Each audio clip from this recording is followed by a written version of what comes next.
Arachnophobia. That's what the doctors call it. It's the fear of darkness or being alone in the dark. But my fear is a lot stronger and more serious than that. I have a fear of walking alone outside at night. I'm not sure if there's a name for it yet, but the fear that consumes me when I just think of walking alone at night is enough to paralyze me. I know a lot of you hearing this would wonder why on earth a grown man like myself would be so afraid of walking alone at night. After all, it's supposed to be lovely and freeing. Enjoying the evening breeze is simply relaxing. But what people don't realize is that it's not being outside alone that I fear. It's not the darkness that I fear. It's what the darkness brings with it that sets my heart ablaze. It's the horrific event I had to experience the last night I was alone at night. Some believe me when I tell them, others don't. But at the end of my story, we will see what category you fall into, won't we? Back when I was still normal, before the traumatic incident that made me a shadow of my former self, I actually enjoyed evening strolls.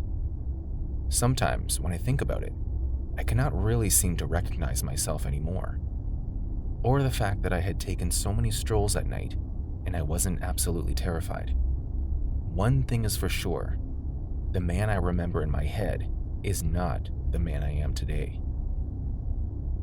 Two separate people divided by that one night.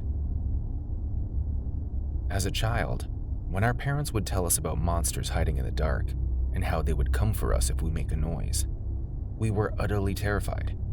And although they simply used that trick to fool our infant brains to do their bidding, what if they were onto something? But that's not even it. What if the monster is not even an external force? What if it is within you, or a part of you? Are you starting to get scared already? You have not even heard the half of it. Stay with me. Like I said, I used to enjoy evening strolls, but before the incident, I had realized I had not been feeling like myself. I forgot a lot of things, and I found myself doing or saying things I normally wouldn't. For one, I am not a wine person. I have always been more old-fashioned, and a bottle of beer was all it took to make me happy. Everyone knew this. So you could imagine my shock when I opened my fridge one day and saw several wine bottles and the receipt of purchase sitting in my coat pocket. I had apparently bought the bottles. They were in my name, charged to my card, but I had no idea about it. As time went on, and a few more incidents like this happened, I began to realize that it wasn't amnesia or anything. I was in my 30s. This was not old age. It appeared I had another personality, and for some reason, had no memory of this other person living inside me. Call me silly, but I had no grudge against my other personality. I welcomed him with open arms, and it was surreal to see me doing things I wouldn't usually do.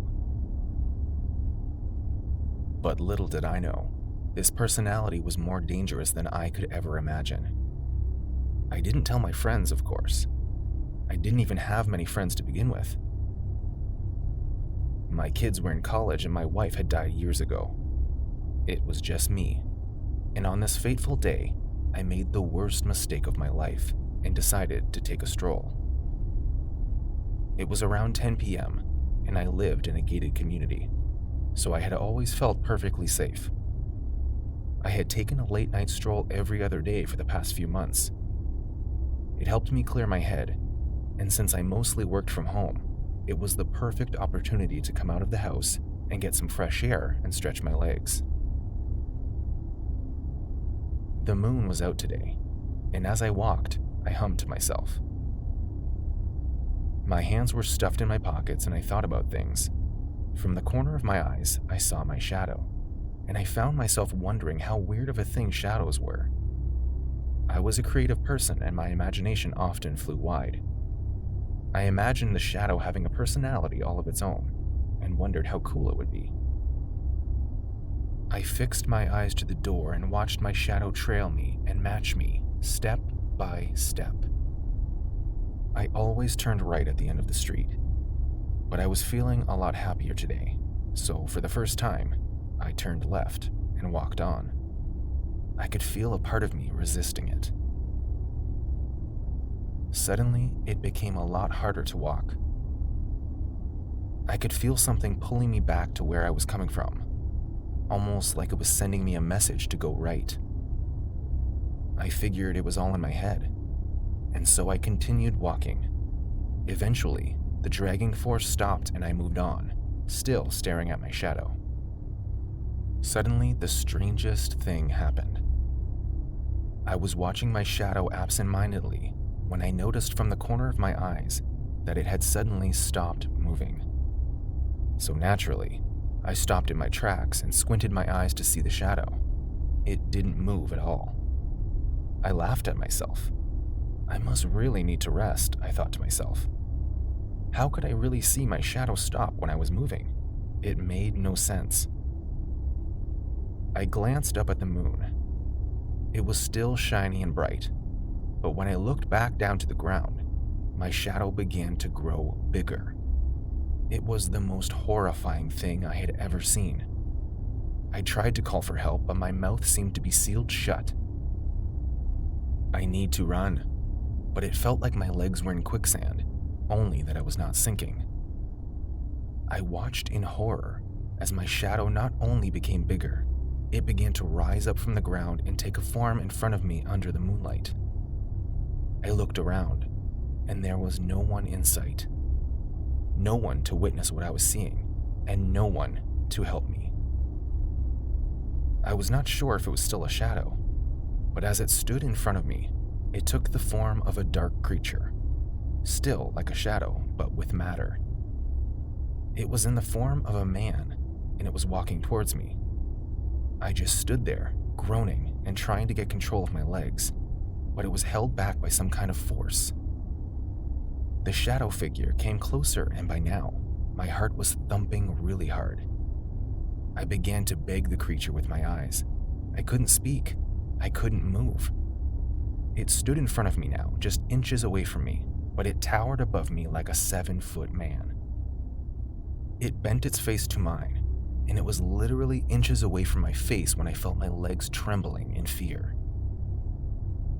Finally, the creature pointed towards the direction I had been coming from. "Go right," it said. I nodded sharply with tears in my eyes, and suddenly, the creature lowered itself back into the ground and became a shadow again. I ran as fast as I could back the way I came, and naturally, the shadow ran with me. But I knew better. I know something others don't seem to know. My shadow is a conscious being, and it chose that night to manifest itself. I was terrified, and I'm still terrified by it, and now, maybe you can understand that the truth is, I never want to see my own shadow, and so I stay indoors as much as I can. I cannot remember the last time I took a stroll or opened my windows. Light is the enemy, which produces my shadow, and I never want anything to remind me of the fear that gripped me that day. I bet he is waiting, the shadow, the other side of me. He is probably waiting to show himself again one day, but I will not give him the chance. I am in control. I am in charge, and I would rather die than relive what I went through that day. You may laugh. You may think this is just like any other story, but I have one question to ask you. What if your shadow was conscious too?